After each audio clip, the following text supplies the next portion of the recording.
The Prayer of Esther by Ginzberg. Accordingly, Mordecai made arrangements for a fast and a prayer meeting. On the very day of the festival, he had himself ferried across the water to the other side of Shushan, where all the Jews of the city could observe the fast together. 142. It was important that the Jewish residents of Shushan beyond all other Jews should do penance and seek pardon from God, because they had committed the sin of partaking of Ahasuerus's banquet. 12,000 priests marched in the procession, trumpets in their right hands, and the holy scrolls of the law in their left, weeping and mourning, and exclaiming against God. Here is the Torah thou gavest us. Thy beloved people is about to be destroyed. When that comes to pass, who will be left to read the Torah and make mention of thy name? The sun and the moon will refuse to shed their light abroad, for they were created only for the sake of Israel.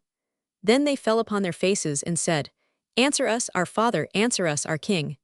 The whole people joined in their cry, and the celestials wept with them, and the fathers came forth from their graves. After a 3 days' fast, Esther arose from the earth and dust, and made preparations to betake herself to the king. She arrayed herself in a silken garment, embroidered with gold from Ophir and spangled with diamonds and pearls sent her from Africa. A golden crown was on her head, and on her feet shoes of gold. After she had completed her attire, she pronounced the following prayer. Thou art the great God, the God of Abraham, Isaac, and Jacob, and the God of my father Benjamin. Not because I consider myself without blemish, do I dare appear before the foolish king, but that the people of Israel may not be cut off from the world. Is it not for the sake of Israel alone that the whole world was created? And if Israel should cease to exist, who will come and exclaim, Holy, holy, holy, thrice daily before thee? As thou didst save Hananiah, Mishael, and Azariah out of the burning furnace, and Daniel out of the den of lions, so save me out of the hand of this foolish king, and make me to appear charming and graceful in his eyes. I entreat thee to give ear to my prayer in this time of exile and banishment from our land. By reason of our sins, the threatening words of the holy scriptures are accomplished upon us. Ye shall sell yourselves unto your enemies for bondmen and for bondwomen, and no man shall buy you. The decree to kill us has been issued. We are delivered up unto the sword for destruction, root and branch. The children of Abraham covered themselves with sackcloth and ashes.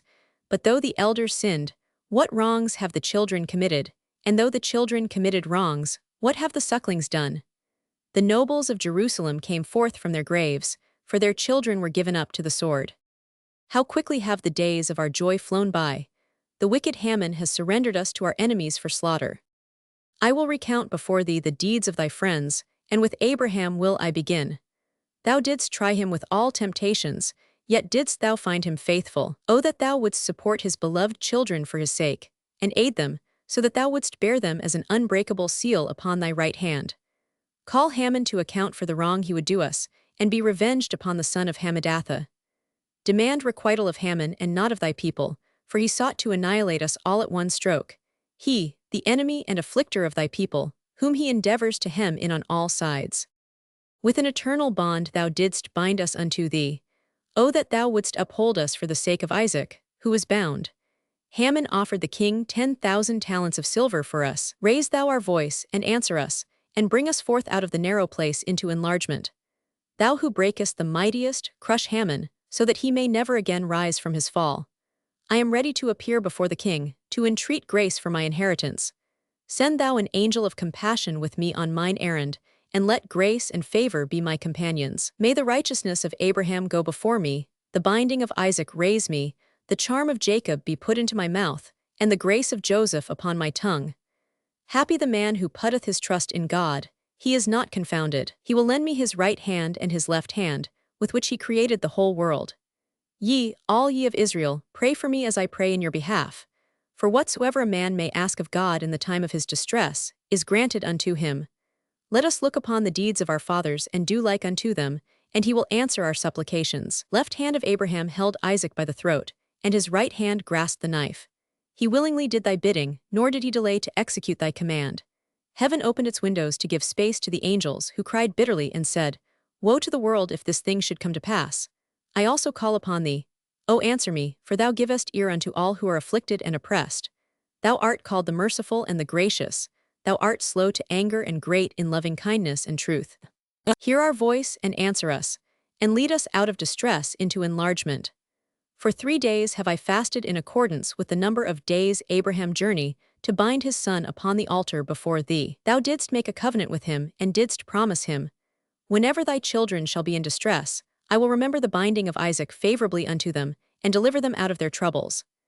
Again, I fasted 3 days corresponding to the 3 classes Israel, priests, Levites, and Israelites, who stood at the foot of Sinai and said, All the Lord hath spoken will we do, and be obedient. Esther concluded her prayer and said, O God, Lord of hosts, thou that searchest the heart and the reins, in this hour do thou remember the merits of Abraham, Isaac, and Jacob, that my petition to thee may not be turned aside, nor my request be left unfulfilled. 143.